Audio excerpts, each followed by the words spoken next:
और अंदर दबा के रखो बोलो। किनारे किनारे ही तो हम लोग चल रहे हैं समझ में, कुटरू घाट अलग है, विशाखापट्टनम घाट।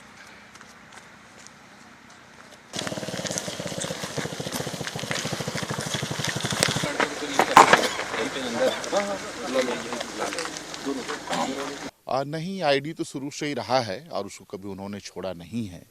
आईडी जो है उनका बात सही बोल रहे हैं कि उनका पुरानी टैक्टिस है और वो जो है कभी भी आप देखे होंगे मारे, कभी प्रेशर आईडी, कभी कमांड आईडी, तो इन लोग आईडी को तो छोड़े नहीं, ये बात सही है जो है। और निश्चित तौर से जो है समझ में एक लंबे समय से जो है एक लंबा ऑपरेशन चल रहा था अबुझमाड़ के एरिया में, और उन्होंने भी जो है समझ में आ रहा है उस चीज़ को जो है देख लिया था। एक इनकाउंटर भी हुआ था बड़े पैमाने पर जो है, लेकिन उसको हम लोग जो है अभी समझना आकलन कर रहे हैं, उस चीज़ को एनालिसिस कर रहे हैं। ऐसे देखने को मिलता है कि एसओपी को अनदेखा किया जा रहा है। नहीं, हम लोग बता रहे हैं ना, उसी चीज़ को हम लोग जो एनालिसिस कर रहे हैं, उसको जो है भविष्य में ऐसा ना बिल्कुल पूरा उसको हम लोग सुनिश्चित करेंगे। देखिए 3 जनवरी को माड़ में ऑप्स पे निकली थी, जिसमें नारायणपुर एसटीएफ, दंतेवाड़ा, बस्तर, कोंडागांव और बीजापुर की संयुक्त टीम ने ऑपरेशन किया था। वापसी के दौरान कल लगभग 2:15 पे उसके लगभग आसपास एक बड़ा आईडी ब्लास्ट हुआ यहीं अम्बेली जो गांव है उसकी जगह पे, और जिसमें हमारे 8 जवान और एक ड्राइवर शहीद हो गए हैं। अभी डीजी सर और आईजी सीआरपीएफ का भी दौरा था, वो ब्लास्ट के कारणों का और ब्लास्ट की जगह का और किन किन वजहों से ब्लास्ट हुआ है उसके बारे में मुआयना करने के लिए आए थे। अभी कोई बॉडी मिलना बाकी है सर? नहीं, सारी बॉडी भी हमें मिल गई हैं और उनको ससम्मान आगे कार्रवाई की जा रही है। बॉडी सब मिल गई है, और जो भी कुछ क्या है कि ब्लास्ट का इम्पैक्ट बहुत ज़्यादा था, तो उसमें कई सारे पार्ट्स थे जिसको, और अगर कुछ छूट तो नहीं गया है उसको ढूंढने के लिए हम गोताखोर का इस्तेमाल कर रहे हैं। सर कहीं चूक हुई है? देखिए ये समीक्षा करना भी बाकी है, क्योंकि आरोपी और डीमाइनिंग टीम सारी लगी हुई थी, और किन वजहों से ये आईडी ब्लास्ट हुआ है उसका अभी समीक्षा करना बाकी है। सर एसओपी कहीं ना कहीं पालन नहीं होने से बार-बार दिख रहा है। देखिए एसओपी की बात अगर करें तो आप जैसा बीजापुर की हम बात करें या फिर इन क्षेत्रों की बात करें तो एसओपी का कोई बहुत सारे स्तर के एसओपीज होते हैं, और यहाँ जो एक एसओपी होता है उसका तो पालन हुआ था, लेकिन लगातार उनके टैक्टिक्स में भी चेंज होता है, नक्सलियों के टैक्टिक्स में भी चेंज होता है, तो उसकी वजह से हमें ये झेलनी पड़ी। सर भागे हुए नक्सलियों को पकड़ने के लिए क्या ऑपरेशन और भी लॉन्च किया जाएगा सर? ये लगातार हम ऑपरेशन कर रहे हैं और हम ऑपरेशन और भी लॉन्च करेंगे। जो भी लोग इनके पीछे इन्वॉल्व हैं उनको हम जल्द से जल्द पकड़ेंगे। एक पालो यहाँ रहेगा, एक पालो आएगा।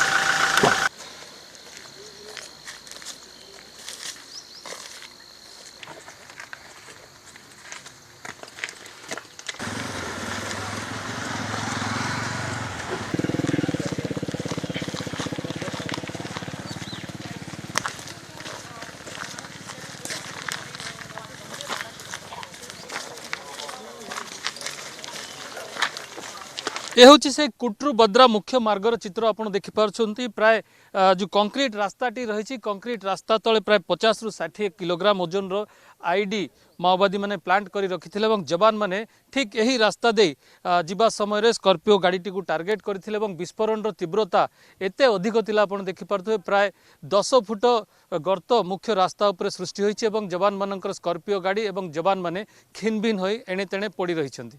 जब 31 मार्च 2026 तक माओवाद समाप्त करने का जिम्मा लिया है केंद्रीय गृह मंत्री ने, ऐसे में बहुत तैनाती और मुस्तैदी के साथ इस ऑपरेशन को करना होगा। एक खास बात है माओवादियों की, माओवादी बहुत पेशेंस के साथ तब तक इंतजार करते हैं कि जब तक जवान कोई छोटी सी भी चूक ना करें। एक छोटी सी भी चूक अगर जवान करते हैं तो उसका बड़ा खामियाजा उन्हें कई बार भुगतना पड़ा। इसके पहले कई उदाहरण हैं हमारे पास बड़े बड़े, लेकिन ये बहुत दुखद है कि हर बार हम इस तरह की लापरवाही करते हैं।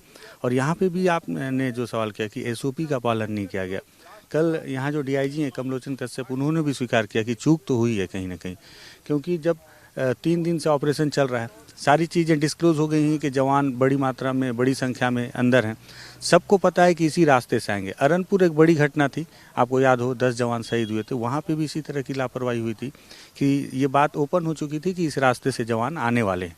और ये तो काफ़ी अनुकूल इलाका है अभी भी माओवादियों के लिए। केवल कैंप खुल जाने से ऐसा नहीं है कि इस इलाके से आपने माओवादियों को बैकफुट पे कर दिया है, उनका मूवमेंट लगातार अभी भी बना हुआ है, क्योंकि कुटरू और बेदरे के बीच में इतना स्पेस है।